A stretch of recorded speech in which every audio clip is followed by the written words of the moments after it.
তো আমার কথায় ধ্যান দাও, এদিকে ধ্যান দেওয়ার দরকার নেই। আমার কথাগুলো মনোযোগ দিয়ে শুনো, লাভ হবে।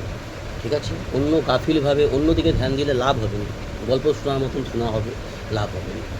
আমার রসুল্লাহ, আমাদের নবী মুহাম্মদ সাল্লাল্লাহু আলাইহি ওয়াসাল্লাম আল্লাহর কাছে একত্রিতে একবার 3টা দোয়া করেছিল। তার মধ্যে এই যে দোয়াটা কবুল হয়েছে কি, যে আল্লাহর কাছে দোয়া করেছিল যে আল্লাহ, আমার উম্মতকে এত অভাব দিও না যাতে করে অভাবে পড়ে তোমার উপর আস্থা হারিয়ে ফেলবে, তোমার জাতের একিন হারিয়ে ফেলবে, বিশ্বাস হারিয়ে ফেলবে। এরা ইসলামকে ছেড়ে কুফরির দিকে চলে যাবে, অন্যায় পথে চলে যাবে। কেন?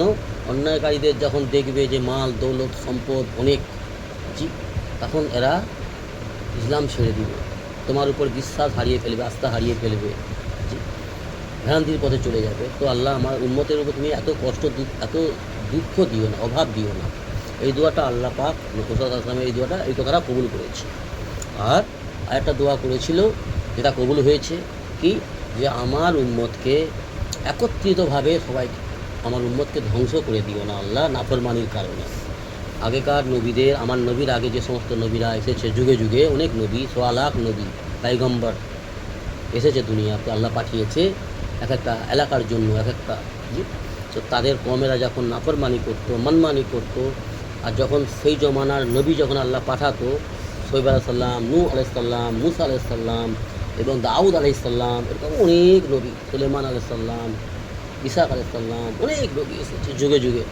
তো তারা যখন এসে তাদের কমকে, তাদের এলাকার লোককে, তাদের যতটা দায়িত্ব দিয়েছিল আল্লাহ, যতটার মধ্যে নবুবত হুকুম দিয়েছিল, এই এই এলাকাটা তুমি সামলাবে, ঠিক আছে, এই এলাকা তোমার আয়ত্তে, তুমি এই এলাকার লোককে দিন ইসলামের পথে নিয়ে আসবে, ভ্রান্তির পথ থেকে বাধা দিবে, অন্যায় কাজে বাধা দিবে, আল্লাহর পথে এটা আহ্বান করবে।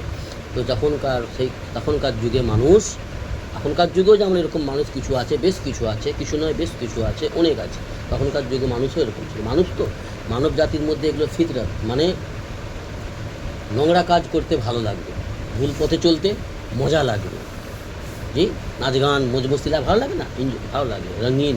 এই যে একটা অনুষ্ঠান হবে আমার দাদুর, বা কারো বিয়ে বাড়ি, কারো আকিকা বাড়ি, বা কারো বিভিন্ন রকমের অনুষ্ঠান করে, জি, জন্মদিন, এই নবী দিবস উপলক্ষে নাচ গান, ঢোল বাজানো, ডিজে বাজানো, অপরাধ। দিনের নামে বেদিনী করা বড় অপরাধ। তো আকিকা, ঈদ, যে দিন ইসলামের আলোচনা বা মজলিস, এসব ভালো জিনিস, কিন্তু এতে যদি বেদাত ঢুকে আর বেদিনী ঢুকে তাহলে সেটা গুনাহ হবে। কথা বুঝে আসছে? দিনের নামে বেদিনী, নেকির নাম করে গুনাহ করা চলবে না। তো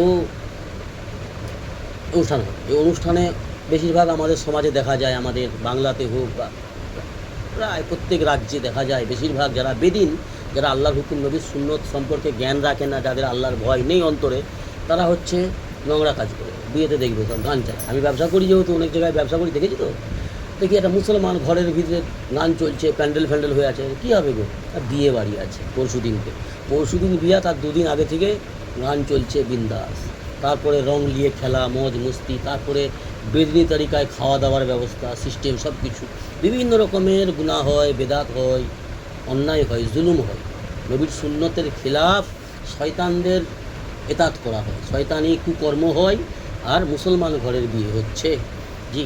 তো সেই সমস্ত অনুষ্ঠানে আল্লাহর রহমত থাকবে না, সেই সমস্ত অনুষ্ঠানে আল্লাহর সাহায্য মদত থাকবে না, জি। যে কোনো মুহূর্তে আল্লাহর আযাব আসতে পারে, পারে না, পারেনি, যে বিষয়টা বিপদ ঘটে যাবে। ওই জন্য সতর্ক থাকতে হয় আমাদের। একটা অনুষ্ঠান আমাদের হবে, জি, তো মাথায় রাখতে হবে যে এমন কোনো কাজ না হয়ে যায় আমাদের দ্বারাই যেটাতে আল্লাহ নারাজ হয়ে যাবে, যেটা রাসূল সাল্লাল্লাহু আলাইহি ওয়াসাল্লামের সুন্নতের খেলাফ হয়ে যাবে, এটাতে সাবধান থাকতে হবে। তো কোন দোয়াটা, এই দোয়াটা কবুল করেছিল আগেকার নবীদের কমকে আল্লাহ পাক যখন নবীদের সঙ্গে মানে নোংরা আচরণ ব্যবহার করতো, তখন সেই সব নবীদের কমেরা, উম্মতেরা, অন্য নবীর আগে নবীদের কম উম্মত, তো আল্লাহ রাব্বুল আলামিন নারাজ হয়ে যেত। আর সেই সমস্ত নবীরা, সেই সমস্ত নবীদের মধ্যে অনেকেই ক্ষিপ্ত হয়ে, বিরক্ত হয়ে, উম্মতের উপরে নারাজ হয়ে আল্লাহর কাছে দুহাত তুলে বদদোয়ার জন্য দোয়া করতো, আল্লাহর কাছে ফরিয়াদ করতো আযাবের জন্য। তো আল্লাহ পাক সেই নবীদের কথা তো কখনো ফেরাবেন না, তো নবীদের দোয়াকে আল্লাহ কবুল করে আযাব দিয়ে দিত। আগেকার নবীদের অনেক কমকে। জি, সোহেব নবীর কম শুনেছি আমরা। জি, দুনিয়াকে এত অন্যায় অত্যাচার করতো, মানে নোংরার থেকে নোংরা কাজ, আর কী বলবো তোমাদেরকে, এত অন্যায় কাজ করতো। তো ফেরেশতার দ্বারাই আল্লাহ হুকুম করলো ফেরেশতাকে, তো ওখান থেকে পুরো সবকে তুলে নিয়ে আসো, মাটি সহ এরকম পুরো চাকটা করে তুলে নিয়েছে, উপর করে ফিকে মারো। জি, দাউদ আলাইহিস সালামের কমকে বাঁদর আর হনুমান বানিয়ে দিয়েছিল, আর শুয়ার বানিয়ে দিয়েছিল, এত অন্যায় করত। নূহ আলাইহিস সালামের কমকে বন্যা দিয়ে, বান দিয়ে, জি, সাইলাব দিয়ে ফাঁসিয়ে দিয়েছিল। এরকমভাবে যুগে যুগে অনেক আমাদের কাছে ওয়াকিয়া আছে, হাদিস আছে, ইতিহাস আছে। তো আমার নবী সাল্লাল্লাহু আলাইহি ওয়াসাল্লাম দোয়া করেছিল, আল্লাহ আমার উম্মতকে একত্রিতভাবে ধ্বংস করে দিও না। এই দোয়াটা আল্লাহ কবুল করেছে। আরেকটা দোয়া কবুল করেছিল আমার নবী সাল্লাল্লাহু আলাইহি ওয়াসাল্লাম, আরেকটা দোয়া করেছিল, আল্লাহর কাছে চেয়েছিল, সেটা আল্লাহ দেয়নি, এটা কবুল করেনি। কি? যে আমার উম্মতের মধ্যে আপোসের মধ্যে যেন ফিতনা ফেসাদ মারামারি না হয়। এই দোয়াটা আল্লাহ কবুল করেন। কী দোয়া?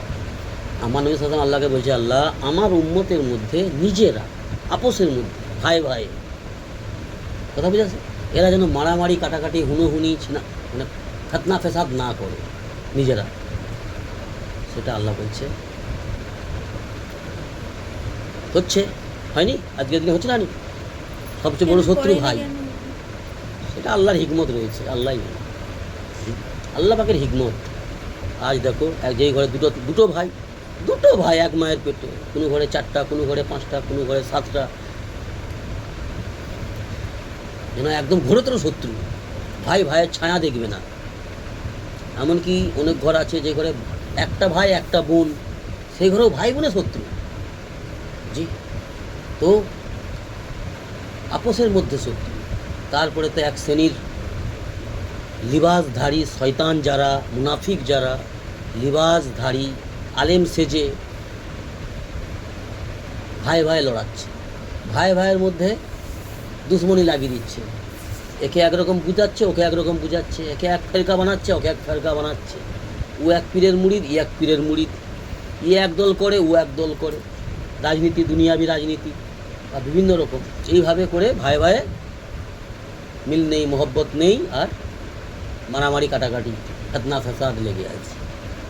এটা তো বলার উদ্দেশ্য কি? আল্লাহর হুকুমগুলোকে রাসূল সাল্লাল্লাহু আলাইহি ওয়াসাল্লামের সুন্নত তরিকায় পালন করলে, আর নম্রতা, সবচেয়ে জিনিস কি, নরম স্বভাব, নরম মেজাজ আল্লাহ পছন্দ করে। নরম মেজাজওয়ালাকে, জি, ঠান্ডা মেজাজের মানুষকে আল্লাহ ভালোবাসে। আর এইরকম মানুষের দ্বারাই দুনিয়ায় সমাজে শান্তি ছড়ায়। বুঝে আসছে? আল্লাহ আমাদের দিনকে দান করুন।